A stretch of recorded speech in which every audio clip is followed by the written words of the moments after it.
Jeannot, dis-nous tout. Qui est Gustavo Poyet?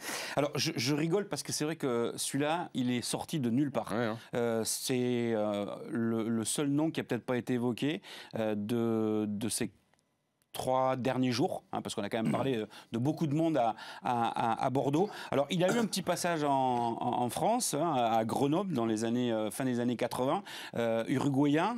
Il a surtout beaucoup joué à Saragosse, à Chelsea, où il a été partenaire notamment d'un certain Franck Leboeuf, et il a terminé sa carrière de joueur à Tottenham. La carrière d'entraîneur, c'est un peu plus compliqué.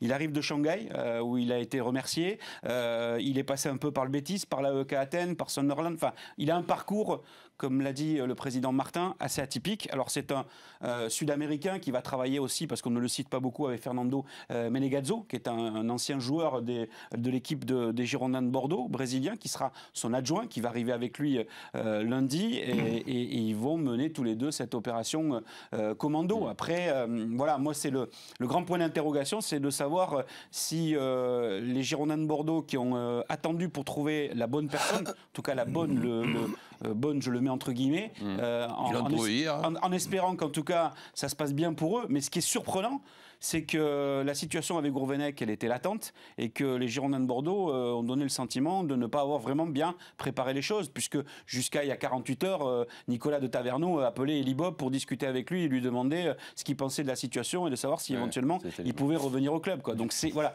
ça paraît quand même assez bricolage, mais on va leur souhaiter quand même que ça se passe bien pour justement l'arrivée de Poyet à Bordeaux.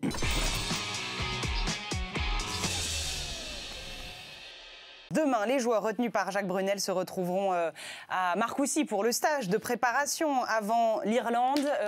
Première question déjà, est-ce qu'on peut dire, est-ce qu'on espère qu'on entre dans une nouvelle ère demain ? Oui et non, une nouvelle ère, forcément avec un nouveau management, un nouveau discours, puisque c'est Jacques Brunel qui va prendre un petit peu les rênes, ou beaucoup. Oui, une autre approche, une nouvelle ère. Il va y avoir dans la continuité, je pense que Jeff va le tester, mais il doit y avoir une quinzaine de joueurs, 20 joueurs dans le groupe qui étaient déjà là sous l'ère de Guinoves.